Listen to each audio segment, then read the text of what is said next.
इस पूरी दुनिया में जापान जैसा कोई दूसरा मुल्क नहीं है। हम अगर अपने मुल्क को बदलना चाहते हैं तो हमें किसी दूसरे मुल्क से सीखने की कोई ज़रूरत नहीं। हम बस जापान जाएं और जापान के मॉडल को पाकिस्तान में नाफिज कर दें। हम 10-15 बरसों में तरक्की की उस सड़क पर होंगे कि जिसके आखिर में जापान बैठा है।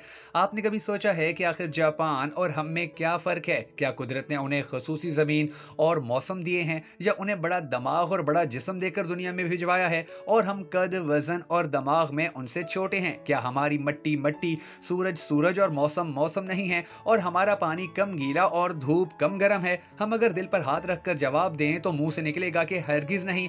बल्कि अगर ये कहा जाए कि कुदरत ने हमें मौसम, जमीन, रकबे और अफरादी कुव्वत के लिहाज से जापान से ज्यादा नवाज रखा है, तो ये गलत नहीं होगा। दोस्तों, जापान 1945 के बाद से आज तक दुनिया के किसी मुल्क से नहीं लड़ा। चीन और कोरिया के साथ इनकी नजरियाती और सरहदी तनाज़े जरूर हैं, लेकिन उन्होंने आज तक उनके साथ भी तजारती और सफारती ताल्लुकात नहीं टूटने दिए। इनकी सरहदें इनके साथ भी खुली हैं। जबकि एक हम हैं कि जो 1947 से ही बाहर और अंदर दोनों जगहों पर लड़ रहे हैं। हम हमसायों से भी खुश नहीं हैं और अपने आप से भी, और इस लड़ाई का जो नतीजा निकलना था आज वो निकल रहा है। जापान की तरक्की का पहला सबक ये है कि आपने जितना लड़ना है एक बार ही लड़ लें। एटम बम चला और खाकर देखना चाहते हैं तो ये भी कर लें, लेकिन आखिर में आपको अमन पर ही इक्तफा करना पड़ेगा। लिहाजा ये काम अगर आप आज कर लें तो ज्यादा बेहतर होगा। जापानी कौम के अखलाकी मयार कमाल के हैं। ये लोग पूरी जिंदगी एक ही इदारे में खर्च कर देते हैं। ये जब भी जॉब करेंगे मौत तक करेंगे। ये लोग कभी इदारा और कंपनी नहीं छोड़ेंगे। रिटायरमेंट के बाद इस इदारे में आधी तनख्वाह पर दोबारा काम शुरू कर देंगे। इनका इदारा भी मुलाजमीन की वफादारी का नाजायज फायदा नहीं उठाता है। ये मौत तक उनका ख्याल रखता है। जापान में तनख्वाहों का तयन मुलाजमीन की जिम्मेदारियों के मुताबिक किया जाता है। मुलाजिम कमा रहा है तो तनख्वाह कम होगी।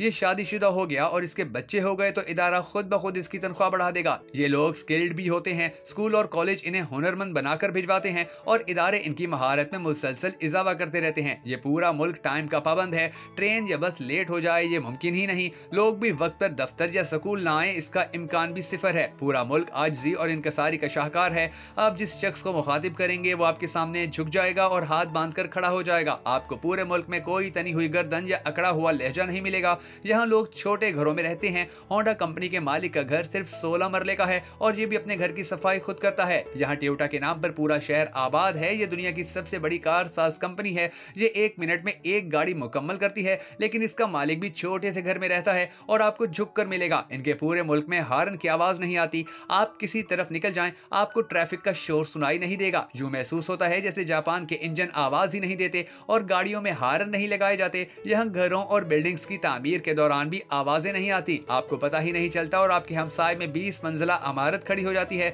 यहाँ ड्राइविंग लाइसेंस बहुत मुश्किल और महंगा है। फीस तकरीबन लाख यन है और ये भी मामूली सी खिलाफ वर्जी पर छिन जाता है। इसके बाद इसे वजीर आजम भी बहाल नहीं कर सकता। ये लोग अपने घरों और गाड़ियों की सफाई खुद करते हैं। दफ्तरों में भी हाथ से सफाई करेंगे। मैंने जापान के एयरपोर्ट पर बैग रेप करना था। मशीन के सामने 7 बजे का टाइम लिखा था। मैं कतार में खड़ा हो गया। 6:30 बजे खातून आई। उसने मशीन के ऊपर से कवर उतारा, बाकी तमाम लवाजनात पूरे किए और 7 बजने से 3 मिनट पहले मशीन मैन पहुंच गया और उसने ठीक 7 बजे काम शुरू कर दिया। ये एक छोटी सी मिसाल है। आप जापान में किसी जगह चले जाएं, जिस दफ्तर के सामने जो टाइम लिखा मिलेगा वो एन उस वक्त खुलेगा और एन उस वक्त पर बंद होगा। इनकी खुराक भी इंतहाई सादा और थोड़ी होती है। जापानी चावल खाते हैं। इनके चावलों और हमारे चावलों में यह फर्क होता है कि हमारे चावल कर्री के बगैर नहीं खाए जा सकते, जबकि जापानी चावल लेसदार होते हैं और ये सादे भी खाए जा सकते हैं। जापान में आज भी केबल नहीं है। वहाँ आज भी छतों पर एंटीने लगे हैं। वहाँ सिर्फ 9 टीवी चैनल्स हैं और ये भी सियासी कम और समाजी खबरें ज्यादा नशर करते हैं। जापानी लोग टीवी और सोशल मीडिया के बजाय पढ़ना ज्यादा पसंद करते हैं। आज भी डेली जमूरी दुनिया में सबसे ज्यादा शाया होता है और हर शख्स उसे खरीदता और पढ़ता है। ओसाका और टोक्यो में किताबों के बाकायदा प्लाजे हैं और इनमें दुनिया जहान की किताबें हैं। ये लोग बच्चों का बहुत ख्याल रखते हैं। इन्हें देखकर ट्रैफिक रुक जाती है। बच्चों के लिए लाजिम है कि जब सड़क क्रॉस करें तो अपना एक हाथ फिजा में उठा लें ताकि ड्राइवर को बच्चा नजर आ सके। ये लोग न्यू ईयर पर क्लब नहीं बल्कि टेंपल जाते हैं और दुआओं से नए साल का आगाज करते हैं। ये लोग बुखार में आइसक्रीम खाते हैं और ठीक हो जाते हैं। यहाँ की खवातीन अपने खामंदों से बहुत वफादार होती हैं। चनाचा यहाँ तलाकों की औसत बहुत कम है। जापानी बिजनेस फ्रेंडली भी हैं। ये लोग कोई कारोबार बंद नहीं होने देते। ओसाका शहर में हुकूमत ने समंदर के किनारे 15 किलोमीटर का इलाका 3 बड़े बिजनेस ग्रुपों को अलॉट कर दिया था। इन तीनों ने मिलकर वहां नया शहर आबाद कर दिया। ये इलाका सांगिया कहलाता है। इसका मतलब 3 होता है। ये गलती अगर पाकिस्तान में हो गई होती तो आज तीनों खानदान इजाजत देने वालों के साथ जेल में होते और पूरा मुल्क उन्हें गालियां दे रहा होता। जबकि जापान में ऐसे लोगों को मोहसिन समझा जाता है और इन्हें अवार्ड्स दिए जाते हैं। लिहाजा मेरा मशवरा है कि आप सिर्फ जापान को कॉपी कर लें,